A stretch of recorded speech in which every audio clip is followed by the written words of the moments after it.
Continuamos compartiendo hoy con tres jóvenes para analizar un poco la realidad del país y lo que presenta el gobierno de don Carlos Alvarado en estos primeros 3 meses, de lo que hemos podido hablar poquito nada más de déficit fiscal y de economía.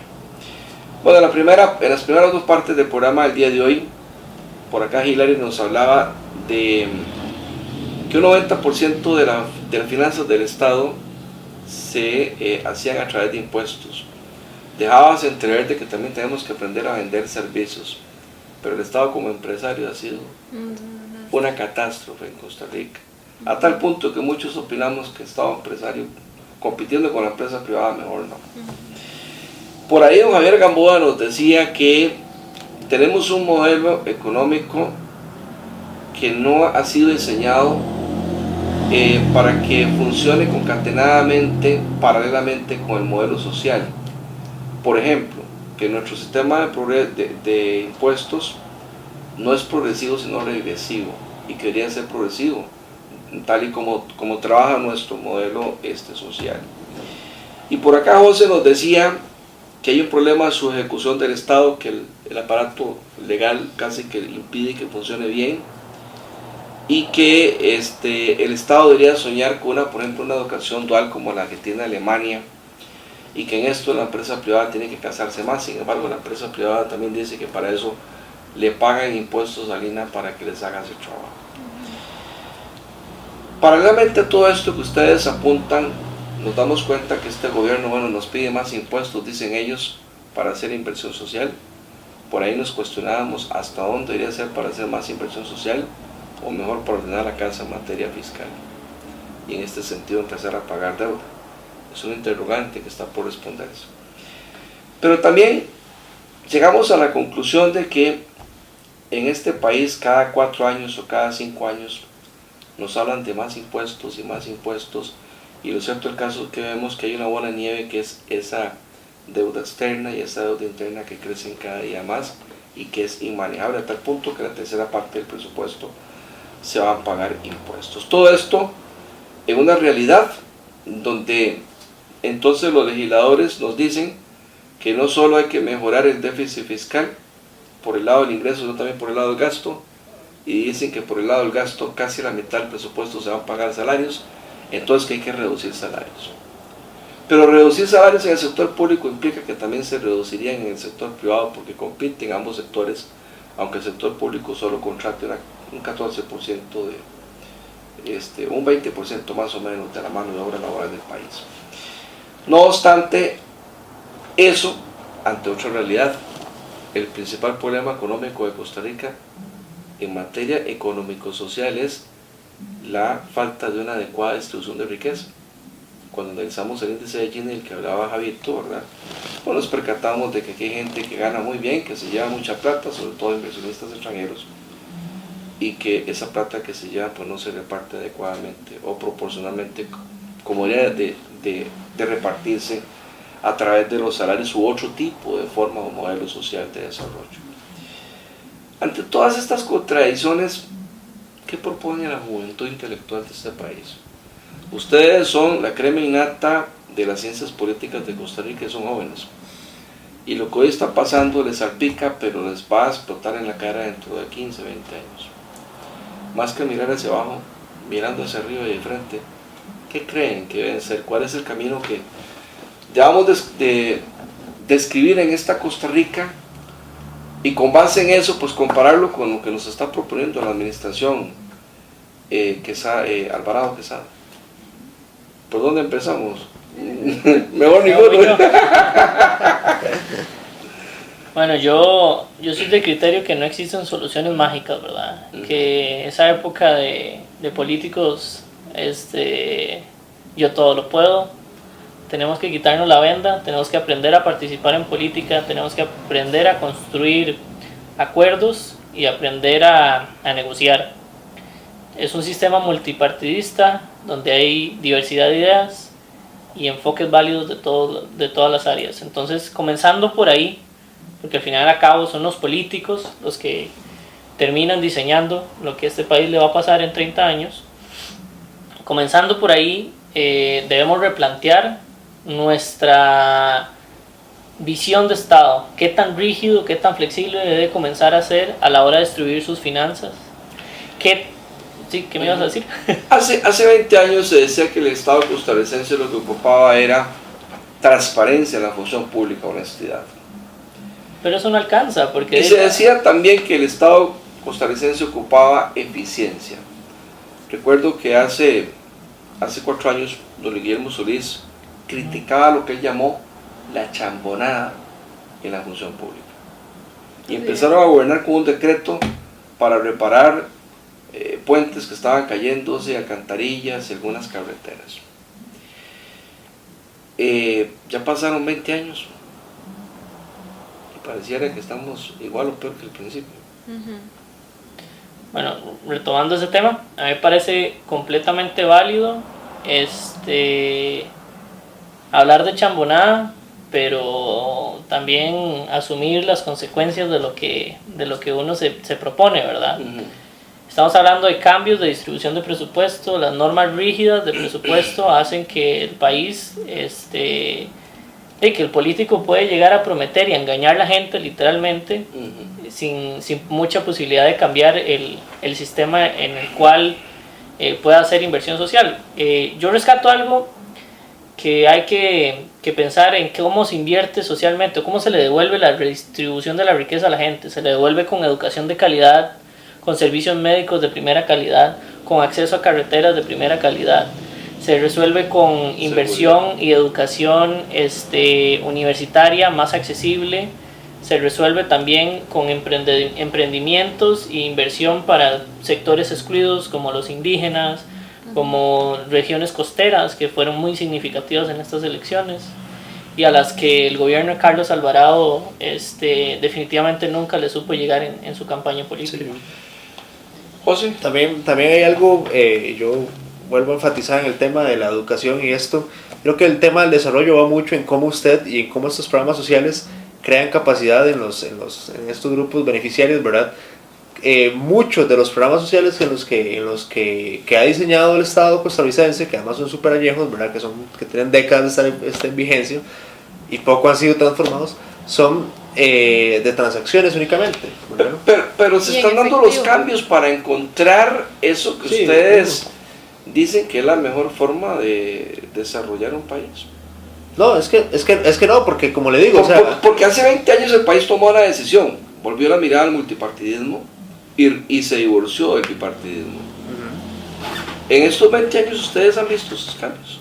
No. Los políticos no asumieron las consecuencias de haber propuesto un sistema multipartidista. Al estar en un sistema multipartidista, per se, el político que no negocia es un mentiroso al electorado, porque sabe que tiene que ir a negociar y a plantear soluciones mixtas. Pero el costarricense volvió la mirada por el multipartidismo para promover mala negociación entre partidos, o eso no es una falacia. En realidad el costarricense volvió la mirada al multipartidismo porque quería algo nuevo, algo diferente, porque apostaba a mayor desarrollo social, a mayor distribución de riqueza, a mayor seguridad, a mejor educación, a una salud oportuna, a más una representación justicia. También. ¿Ah? A más representación. Bueno, pero se tiene. No, perdón. No, yo creo que nosotros nuestros papás y nuestros abuelos crecieron con un modelo, digamos, la mitad del siglo XX fue un desarrollo bastante bueno para el país. Entonces cuando llegamos nos estancamos y el Estado se convirtió en una máquina gigante, el Estado benefactor no funcionó para nada. Ya ese cambio de modelo que hablábamos... No funcionó o sí fue funcional en un momento. Exacto, y se agotó. Convenía, cuando debió transformarse a un momento de desarrollo, de emprendedurismo empresarial, no se dio y más bien nos forzaron a ir a un momento nos forzaron a de apertura liberal, lo que llamaron neoliberal, que no ni más ni menos que una concentración de riqueza, porque el verdadero liberalismo es algo bello. Sí, nos forzaron. Y está lejos de ser eso. Y nos forzaron, dado los shocks de los años 70 con las crisis petroleras, porque fue cuando se agotó el modelo que nosotros dijimos, o cambiamos, pero realmente yo creo que a partir de ahora nosotros tenemos como solución, como juventud, es estudiar, analizar, investigar, informarnos. A veces ni siquiera nos informamos, estamos con Twitter y lo que hacemos es De leer lo que mi amigo o mi compa dice. Y yo digo, vamos a ver, pueden informarse, ustedes tienen opinión pública. Es importante que Sí. la educación es fundamental para mí. Ok, estamos llegando al punto que queríamos y ya estamos en el cierre del programa. Con base en este contexto que a grandes rasgos y pinceladas y por ahí como que destellos, ¿verdad? De una pseudocrónica o a veces como destellos de un pseudorelato hemos hecho el día de hoy. Está planteando bien las cosas el presidente Carlos Alvarado, de acuerdo a estos primeros 3 meses de gobierno, por lo que ustedes ven, y aplicando aquella frase cristiana de que por la víspera se saca el día, se está tomando todo por los cuernos y se quiere llevar al país al camino que tiene que seguir, o simplemente de forma casi que desesperada se vuelve la mirada nada más, valga la cacofonía, al déficit fiscal, y después de ahí veremos cómo velamos la pieza que sigue. Yo lo que se ve es que Carlos Alvarado asume el gobierno después de él mismo haber generado un monstruo que fue un gobierno multipartidista con actores de diferentes sectores y se ha concentrado más en complacer ese evento que fue heredado de la campaña, y digamos donde el punto donde le han tirado todas las piedras es el tema fiscal. Pero creo que lejos de entrar a los temas ácidos y más importantes del gobierno que están en su plan de gobierno, se ha dedicado a complacer esa promesa que vamos a ver cuánto tarda de un gobierno multipartidista, que eso es un ornitorrinco. Lo que usted dice es cierto, pero Hillary, ustedes son politólogos, ustedes saben que hay un concepto que se llama campaña permanente. Sí. Y un gobierno no debe divorciarse nunca entre lo que dice en campaña con lo que va a hacer en su administración. Hay que darle por lo menos cierta continuidad. Sin querer ser injustos y casi que obligar al presidente a que, mira, lo que prometiste no era lo más importante, eso es todo otro. Sin querer venir hoy aquí a imponerle una agenda al presidente, porque quien maneja la agenda maneja el poder. Pero tratando de rescatar esa agenda con la realidad del contexto del país, plantea bien las cosas el presidente Alvarado. Yo creo que ahorita hay mucha disconformidad con él, las mujeres están sumamente disconformes, pero creo que es un asunto de más que todo de legitimidad. Si seguimos con políticos así, ¿qué va a pasar en 4 años? O sea, realmente ahorita él en segunda ronda tuvo casi un 60% de apoyo y le dio muchísima legitimidad, claro, ante la coyuntura en que estábamos, pero ¿qué va a pasar si seguimos prometiendo cosas que no cumplimos? La gente que está detrás del televisor, que lee las noticias, no es tonta, la gente no podemos engañar a las personas, y para mí eso va a afectar muchísimo las próximas elecciones, porque van a seguir prometiendo y no se hace. Y antes de pasar a Javier, ¿por qué están bravos ustedes las mujeres? Porque el señor y su partido prometieron retomar el asunto y la discusión sobre el aborto, una norma técnica sobre esto, y ahora realmente él dice que hasta que él crea que sea el momento oportuno. Bueno, pero él está apostando al aborto terapéutico, que es algo que se aprobó en los años 70 en el Código Penal en Costa Rica. Yo no sé por qué lo ningunean tanto. Yo inclusive cuando fui estudiante de Derecho, pues creí que eso ya se aplicaba. No entendí por qué después inventaron que ocupaban un reglamento. Me parece que es algo que ya está añejo, algo que ya no tiene. Si fuese otro tipo de aborto diría, bueno, mira, pero el aborto terapéutico ya hay principios del derecho. Si está en juego la vida del niño y de la madre, la ley es clara. El Código Penal costarricense dice, se prescinde la vida del niño y se escoge la vida de la madre. Lo que no está claro en esos términos, y es importante rescatarlo sobre la discusión que está actualmente, es el concepto de salud de la madre. ¿Qué significa en riesgo la salud de la madre? Y muchos doctores... Entra la ética del médico de esa valoración. Entonces el decreto que debe firmar Carlos fue un tema de discusión álgido en campaña, donde se explotó esa discusión de Fabricio, usted no tiene plan de gobierno, yo sí lo tengo, y voten por mí porque yo tengo plan de gobierno, presenta el otro plan de gobierno y adivinen qué, ¿cuál es el plan de gobierno? El pacto con Pisa. Pisa-Alvarado. Bueno, pero resulta ser de que nunca se habló de economía en ninguna de las dos campañas, ni en primera ni en segunda ronda. Nunca se habló de nada importante. Porque el PAC presenta su plan económico en segunda ronda, pero no se discute, y era lo más importante, pareciera. Y Mamén en Restauración Nacional dice que después de la campaña presentaban su plan de gobierno. Javier Gamboa, ¿qué quieren ustedes como jóvenes? ¿Ven esperanza para ustedes, para sus hijos, para sus nietos? ¿Se sienten que son parte de este país? ¿Se sienten incluidos? ¿O podría ser de que entre poco los vamos a ir manejando Uber? Si es que no traen los carros ya que se manejan solos, ¿verdad? Y entonces ni para eso.